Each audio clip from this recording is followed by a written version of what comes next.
Bonjour à tous, c'est Roland pour une nouvelle vidéo d'analyse. Aujourd'hui, on va voir la paire euro-dollar en unité de temps journalière.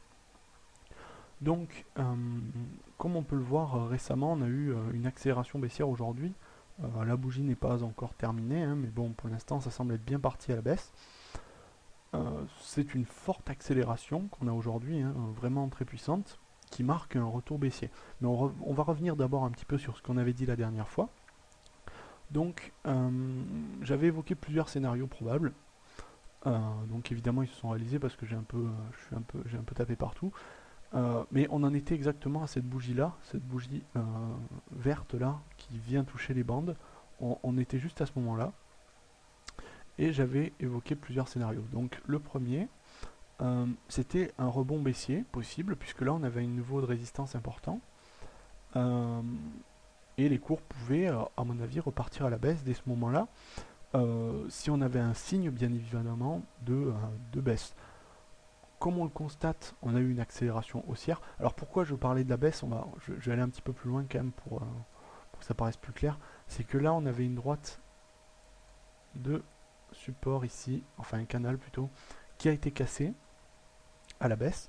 Et donc je pensais qu'on pouvait faire un pullback sur ce niveau, ça me paraissait très probable. Vraisemblablement, ce n'a pas été le cas, donc puisqu'on l'a cassé, donc on a cassé cette droite, et là dans le cas où on avait cassé, où on aurait cassé cette droite, j'avais évoqué la possibilité d'aller chercher le pullback, c'est-à-dire soit vers le support, la résistance oblique ici, soit vers le dernier, la ligne de dernier plus haut. Alors pareil, le scénario ne s'est pas réalisé.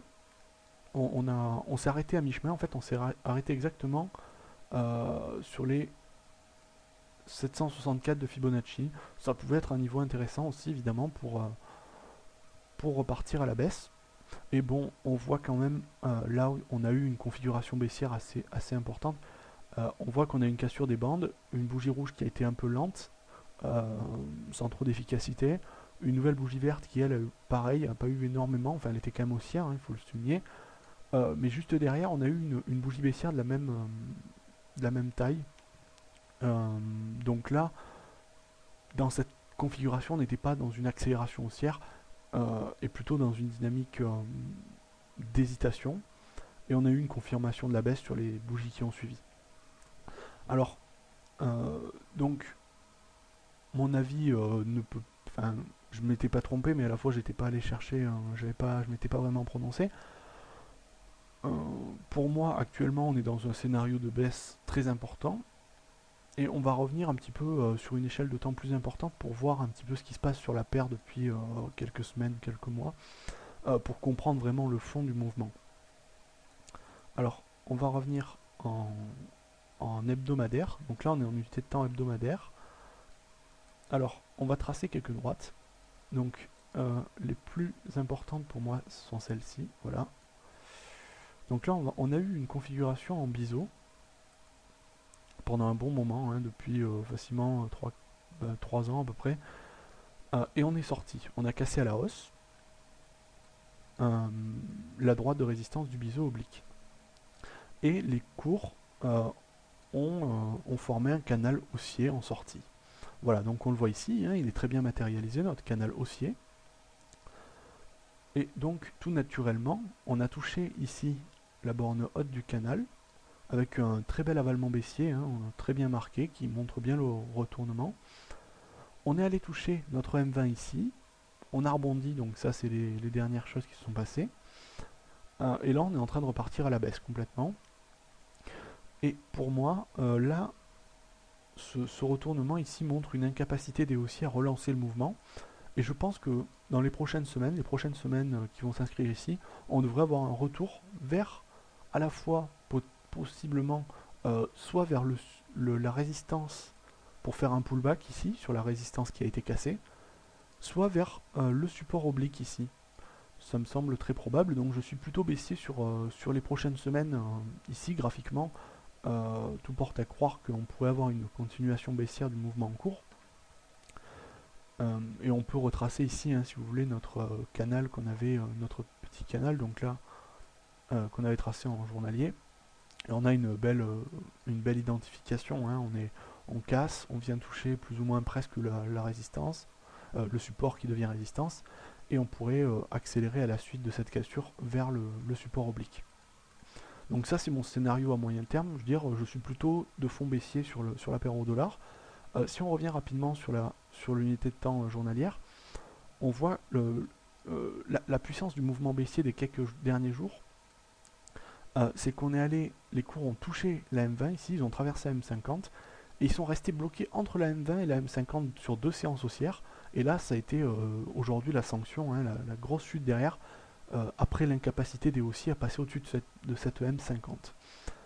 Donc pour moi, graphiquement, en unité de temps journalière, là on a une forte tendance baissière, hein, on peut voir.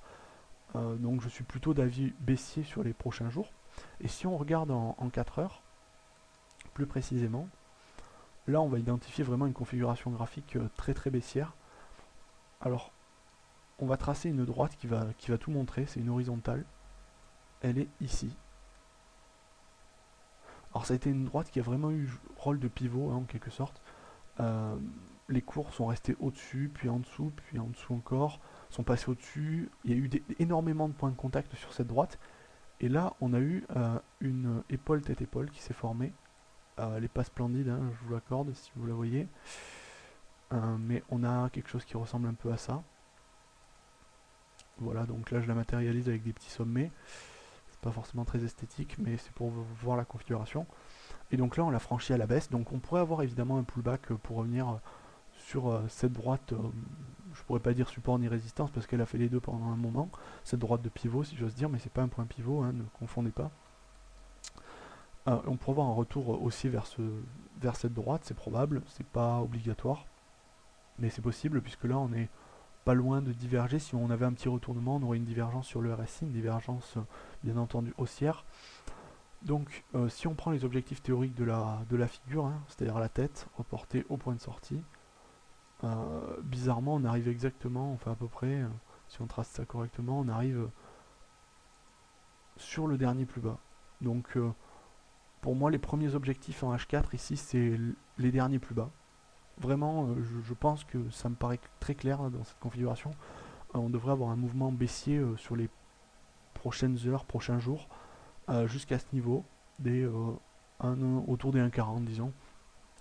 Donc pour moi au niveau du trading actuellement il faut rien faire. Il faut attendre potentiellement un pullback sous cette résistance, enfin ce support qui pourrait devenir résistance.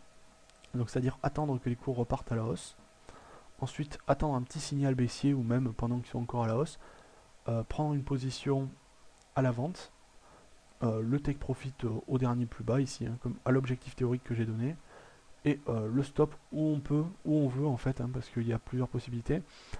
Soit on est très sécuritaire, on le met au-dessus du dernier plus haut ici, mais là on n'aura pas un super ratio. Soit on se la joue à ce niveau-là à peu près, puisqu'on a une résistance ici. Mais après bon, il n'y a pas d'autre. Bon, il y a ce niveau en fait. Voilà, là.